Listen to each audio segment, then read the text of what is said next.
New York University, the police swept in to arrest protesting students on Monday night, ending a standoff with the school's administration.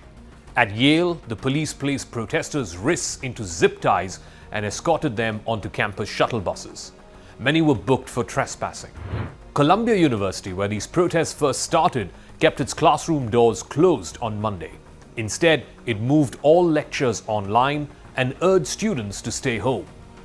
Harvard Yard was shut to the public, but nearby in the Boston area, at campuses like Tufts and Emerson, administrators were battling students, although in smaller numbers. American university campuses are in turmoil over the Israel Hamas war. It all started last week after the arrest of more than 100 protesters at the Columbia University in New York. They had set up temporary encampments against what they called the genocide of Gazans by Israel. In some instances, it also led to openly anti-Semitic chants and slogans which endangered some of the Jewish students on campus. What started off there has thrown colleges and university administrators across some of America's most influential campuses into a tailspin. Administrators are struggling to rein in campus protests that were triggered by the Gaza war. On Crux Decode, how did America's campuses get embroiled in a war that's happening in a distant land? How is this affecting America's domestic politics ahead of the presidential elections later this year?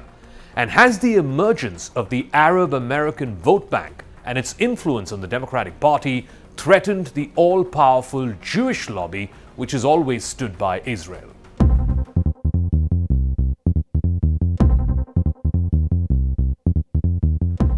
During the turmoil that happened this week, protesters called on their universities to become less financially tied to Israel and particularly its arms suppliers.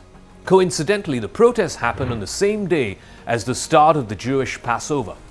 Many Jewish students were agonized by the protests and the slogans that were often openly anti-Semitic. Many Jewish students even openly worried about their safety on campus, saying that it's no longer a safe space for them. At the other end of the political spectrum, some faculty members denounced the clampdowns on peaceful protests, and they warned that one of academia's core missions was to promote open debate. Many universities were failing in that fundamental duty.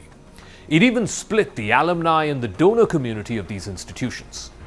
The protests, which started in Columbia University last week, coincided with a congressional grilling of the university's president, Dr. Nemat Shafik. Republican lawmakers were particularly hard on her, saying that she should resign because she failed in her duty to keep the college as a safe space for all learners. Some even accused her of giving in to the mob and allowing lawlessness on campus with the setup of temporary encampments inside the university premises. Even as Dr. Shafik was trying to pacify lawmakers on Capitol Hill, it was further roiling students back in her own campus. They decided to double down and build more temporary shelters. It is all but certain that the demonstrations, in some form or another, will last on these campuses for some time to come, possibly till the end of the academic year. It could perhaps extend even longer, spilling over into graduation ceremonies, which may become bitterly contested. Protesters have demonstrated with varying intensity since the October 7th Hamas attack. There were a series of protests on campuses last fall. It often ended up dividing communities and left administrators oftentimes fumbling in their response. But this particular round of unrest began to gather greater force last Wednesday after Columbia University students erected an encampment. This was happening even as their president, Dr. Shafik, was testifying before the Congress. At that hearing in Washington before a Republican-led House committee, she vowed to punish any unauthorized protests on the private university's campus. The very next day, she returned to New York and asked the New York Police Department to clear the encampments. In addition to the more than 100 people who were arrested, Columbia also suspended many students. Many Columbia professors, students, and alumni voiced fears that the university was stamping out free debate. That is one of the touchstones of the American college experience. The events at Columbia also rippled across to Yale, where students gathered at the Beinecke Plaza in New Haven, Connecticut. They have been there for days to demand that the university divest itself from arms manufacturers, some of whom were also the biggest donors to Yale. Yale President Peter Salovey said that the university leaders had spent many hours in talks with the student protesters. They even offered to make the students talk to the head of the intermediary firm, which happens to be a weapons manufacturer which is directly supplying Israel in this war, and it also happens to be one of Yale's biggest donors. The authorities arrested about 60 people on the Yale campus, and that includes 47 students. The university said the decision was made with the safety and security of the entire Yale community in mind. And here too, far from being cowed down by the police, protesters doubled down at the Beinecke Plaza. Most of them were emboldened. Most of the students reacted, saying it was appalling how the authorities were curtailing students who were simply exercising their freedom of speech and engaging in peaceful protest. The scene was slightly less contentious in Massachusetts, where Harvard University officials had moved to limit the protest by closing off Harvard Yard. That's a 25-acre core of the campus of Harvard University in Cambridge, Massachusetts.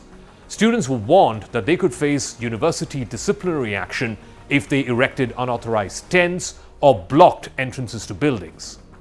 On Monday, Harvard's Palestine Solidarity Committee said on social media that the university had suspended them.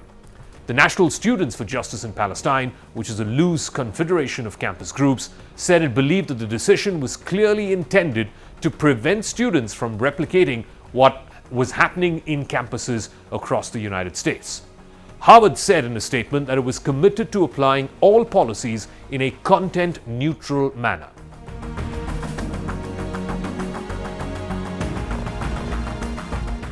While campus protests are not new, it's been happening from the time of the Vietnam War, this round of protests is new. The anti-Vietnam protests were largely against the drafting of young Americans forcibly to fight a war in a faraway land. The return of body bags made the war even more unpopular among young Americans.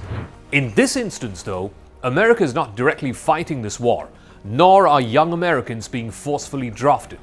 The spontaneous protests seem to be hitting out at American establishment and also its rather blind backing of Israel. It's also a repudiation of the all-powerful Jewish lobby, which seems to have an oversized influence on the American political establishment. And it doesn't matter who's in charge in Washington, whether it's Democrats or Republicans, the Jewish lobby almost always seems to win. It is also a testimony to the rising influence of the Arab American vote bank. We saw that recently in the Michigan primaries, and the importance of this vote bank to the more progressive wing of the Democratic Party. It's been led in part by Arab American lawmakers like Rashida Tlaib and Ilhan Omar. The Biden administration continues to back Israel in its war against Hamas, but it has repeatedly expressed displeasure with the more extreme comments and the more extreme actions of the Netanyahu government. Biden is hoping that this balancing act will bring back some of the younger Gen Z voters who've been disillusioned with his government's unabashed backing of Israel. But on the other side, many Republican supporters, and particularly Donald Trump's MAGA supporters, Make America Great Again, they are enjoying what they see as schadenfreude. They feel that many of these university campuses have become havens of left liberals and wokes. They feel that these campuses have progressively moved leftward with each Democratic administration. It has affected not just the learning of ordinary students, which often questions widely held family values and conservative principles, but also now their very safety on campus. It's also being viewed as a definitive statement against the wokish policies of university administrations, who they feel have been hostage to a tiny minority. Ultimately, how this may tip the balance of power in the upcoming elections, or even for that matter the future course of this war itself, that is entirely up in the air.